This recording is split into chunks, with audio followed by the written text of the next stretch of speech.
পঞ্চগড় সদর উপজেলার সাতদং-হাড়িবাসা ইউনিয়নের ঘাগরাপাড়া ক্যাম্পের মমিনপাড়া গ্রামে এক বাংলাদেশি যুবককে বিএসএফের গুলিতে নিহত হয়েছেন বলে জানা যায়। বিজিবি সূত্র থেকে জানা যায়, ভোর রাতে গরু নিয়ে ফেরার পথে বিএসএফের ধাওয়ায় হতাহতির খবর পেয়ে আত্মরক্ষার্থে বিএসএফ গুলি চালায় বলে জানা যায়। নিহত যুবকের নাম আনোয়ার। তার বাসা ছেলের নাম হলো আনোয়ার হোসেন। পিতা মিত্র রফিক আহমদ, গ্রাম আমজানি, তেঁতুলিয়া পঞ্চগড়। ওর বাচ্চা কত থাকবো আনোয়ারের? দুইটা, এক ছেলে এক মেয়ে। স্থানীয়রা বলেন, আমরা প্রথমত হল্লা চিল্লা শুনছি, বিএসএফের হল্লা চিল্লা। তারপরে কিছুক্ষণ পরে ভটাম করে একটা গুলির শব্দ, তারপরে আবার কিছুক্ষণ নাই, তারপরে আবার খুব হল্লা চিল্লা। এরপরে মানে কমসে কম 10-15টা গুলির শব্দ। আমরা সারা রাত আতঙ্কে ছিলাম।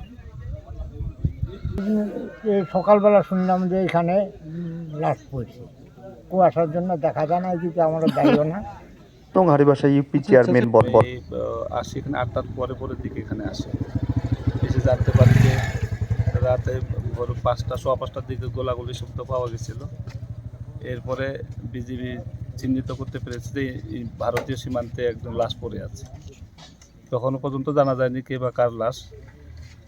আর একটু সময় বাড়ার সাথে সাথে ওনারা বিএসএফের সঙ্গে যোগাযোগ করে জানতে পেরেছে যে এই ছেলেটির নাম হলো আনোয়ার, বাড়ি তার দেবনগরে হবে। এইভাবে করে জানতে পেরে বয়স 32-35 বছরের মধ্যেই হবে। তো এখন বেলা বাড়ার সাথে সাথে পরে দেখা যাচ্ছে যে লাশটি আবার বাংলাদেশ সীমান্তে পড়ে আছে এই মুহূর্তে। তো এটি যেহেতু বাংলাদেশ সীমান্তে পড়ে আছে, বিজিবি পুলিশকে জানিয়েছে।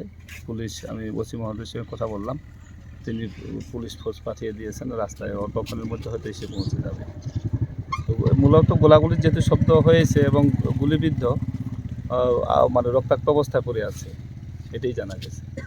আচ্ছা, কোনো ধারণা বা কিভাবে? ধারণা বলতে হলো ঘন গাঢ় কুয়াশা বা অন্ধকারাচ্ছন্ন বা এই আবহাওয়াগত যখন একটা দুর্যোগ নেমে আসে, তখন এই সময়ের মধ্যেই আমাদের এদিকেরই লোকজন, সাধু, গরু ব্যবসায়ী, মাদক ব্যবসায়ী, এরা যেহেতু কাঁটাতার বেড়া এখানে নেই, এদিক দিয়ে তারা এই সব গরু অথবা অবৈধভাবে মাদক পারাপারের সময় এই ঘটনাগুলো ঘটে থাকে।